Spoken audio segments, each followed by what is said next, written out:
Hello everyone, welcome to NEET in 200 days challenge. Number is daily challenge day number 26 la.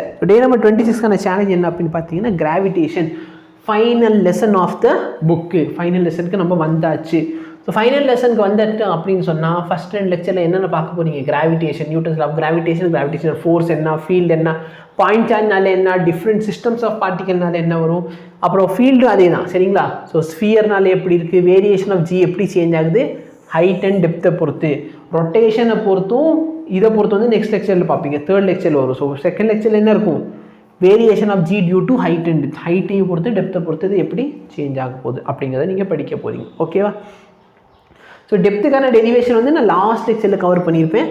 First அந்த லெக்சர்ல வந்து cover பண்ணிருக்க மாட்டேன், அது நான் உங்களுக்கு லாஸ்ட் லெக்சர்ல சொல்லிருப்பேன். பட் என்ன ஃபார்முலா அப்படினு சொல்லிட்டு ப்ராப்ளம் சால்வ் பண்ணிருப்போம். ஓகே, ஸோ நீட்டுக்கு படிக்கிறீங்க அப்படின்னா ஃபார்முலா போதுமானது. ஓகே, ஃபார்முலா மட்டும் வச்சு நீ கொஸ்டின் சால்வ் பண்ண போகிறேன். கெமிஸ்ட்ரியில் isomerism lecture 4 and 5, geometrical isomerism 2, ஏன்னா ஜாமெட்ரிக்கல் ஐசோமெரிசமோட ஃபர்ஸ்ட் பார்ட் முன்னாடி பார்த்துருப்போம் third lecture.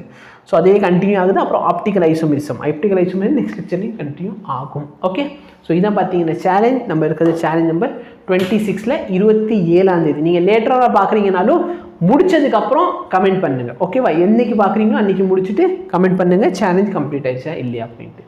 Thank you so much. Have a nice day.